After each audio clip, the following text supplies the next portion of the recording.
Hi everyone, welcome to part 2 of lecture on the industrial foundations of California. In this part of lecture, we're going to talk about Hollywood and whiteness. And so how did we get the rise of the movie industry in California? What were the circumstances that led to that, and what type of effects did it have? And here we can see the Hollywood sign, which actually used to say Hollywood Land. And when LA looked quite different then, but this establishment of the movie industry in California had some pretty long-lasting effects that we can still see today. So last lecture we talked about the progressive era and how we had progressives who were really, concerned with social conflict and workers' rights and things like morality, but there really was a conflict of the progressive era because you had a relatively white elite who were progressives who still had a lot of obvious racist notions and ideas. And so this quote from your book, the middle classes aligned themselves with the wealthy to protect the nation's Anglo-Saxon character by repressing class conflict, by passing prohibition, and by enacting a series of racially based restrictions on immigration. So despite these very progressive goals, they were still people of their time and very much had a fear of the mixing of the races. So again, lots of immigration happening and people worrying about kind of the morality and the Americanism of these cities and how do we protect that. And so despite the fact that the progressives were supposed to kind of be all about protecting people who were considered lower class, they wound up really kind of aligning themselves with wealthy who they were trying to protect against monopolies and stuff like that in order to protect this nation's Anglo-Saxon character. And so out of this, you get kind of this production of Hollywood. So Hollywood was a manifestation of these progressive era conflicts. It kind of also pacified a lot of people at the time because rather than showing a lot of hardships, it showed happiness kind of in leisure rather than work, which was a relatively new idea, right? This life of leisure and Hollywood and movie stars. And again, this starts with the silent film industry. So we're now in the 1920s. Right before we even had talkies or talking pictures. So how did California become the home of Hollywood? There's several different theories about how and why that happened. First of all, movies were being made on the East Coast before Hollywood kind of became the center of it. But in California, we are blessed with a year-round hospitable climate.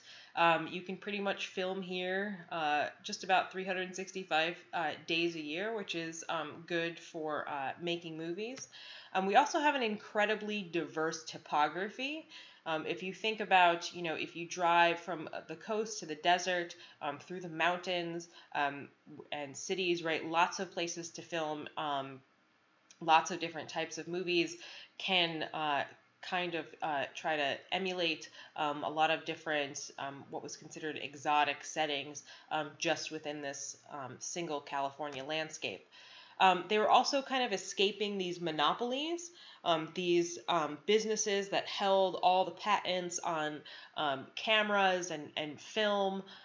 So out in California, they had more freedom to do different things.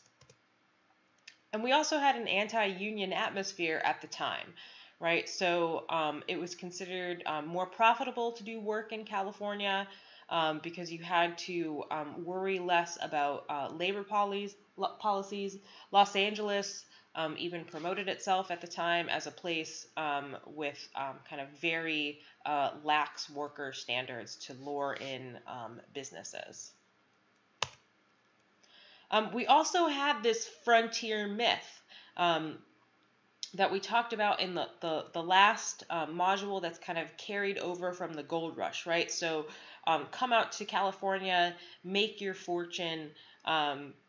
And again, this California frontier myth gets perpetuated over and over and over again. We kind of see it now with tech and the tech boom that happened in Silicon Valley. But it's having movies also made in California was very attractive to people to watching them because California was kind of this exotic frontier place.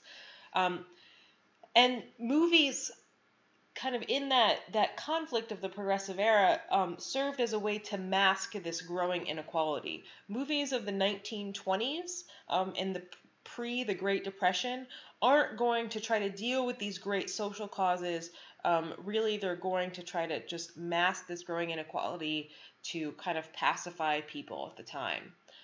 Right, we're going to eliminate class conflict through these movies. We certainly have class conflict at this time, but we're going to show things kind of in a much more harmonious, good American way, rather than weeding out this conflict, which changes after the Great Depression. And so Hollywood also perpetuated this idea of whiteness, which we can still see today, and you're going to write about. Hollywood right now, currently, is often talked about as having a diversity problem. If you look at kind of who are the most powerful people, generally speaking, in Hollywood, they are white people, especially white men. Who are the people who are winning kind of the most awards, who are being nominated to be best actors, right? It's generally speaking white people. And so what do we mean by whiteness? So it's related processes of assuming that white is the norm and coding non-white practices and spaces as other, right? Films that contain majority white men are kind of considered like the norm. Nobody really thinks about pointing them out. But all other, if you have a film that has kind of majority African Americans in it, right, it's considered a black film or this other space. And this idea was begun, not the idea of whiteness, but was definitely perpetuated through film from the very beginning. And it's also a process of attributing anything that does not fit into the white norm as different, and it links specific to a specific race as somewhat inferior. So this is also a time where you have horribly racist things happening in film. Basically, you don't have, for the most part, African Americans in film. You do have quote unquote African American characters, but they are portrayed by white people who are painted in blackface, which is horribly racist. You have Native Americans, for the most part, being played by white people. Asians being played by white people in these very kind of stereotypical ways. And so this is a process that takes place through exclusion, right? This new Hollywood was a place for whites, perpetuated by whites, that kind of highlighted this whiteness. You read in your chapter about Cecil B. DeMille, who was known as Mr. Hollywood, who was, paramount in kind of establishing Hollywood as a mecca for film. He really made his fame through silent movies. He did have some other big hits afterwards, including Cleopatra and the Ten Commandments. But his movies definitely perpetuated this masking of this class conflict, and also linked kind of the frontier to the proper American ideal. And what I mean about that is that the characters in his films get to experience this kind of exotic frontier experience, but in the end, still are kind of these ideal American characters who kind of wind up in a proper place at the end. So those movies are linked back to white ideals, and those conflicts are resolved through proper social norms, right? So no matter what kind of adventure you're going to have, you are going to realize the error of your ways, and you're going to go back to this kind of proper American lifestyle. surrounded by kind of the family. You're going to marry the right person. You're going to be in the right place, because you're going to get to experience this exotic thing which moviegoers wanted to see, but through the safety of we're going to still be proper Americans at the end of the day. And so Hollywood also had this really great influence on the rest of the country. Um, it very quickly, movies became a quote unquote necessary escape from the hardships of life, right? People would happily go see these films. It was this very new experience. And so you got this excitement of these exotic places and these exotic scenarios, but all from the safety of your movie seat. And again, from the safety of you're going to, at the end, your characters are going to kind of go back to this ideal life that they're supposed to exist in. So we're not going to be pushing the boundaries. It also promoted consumerism, which now Hollywood is intricately linked with consumerism and advertisement.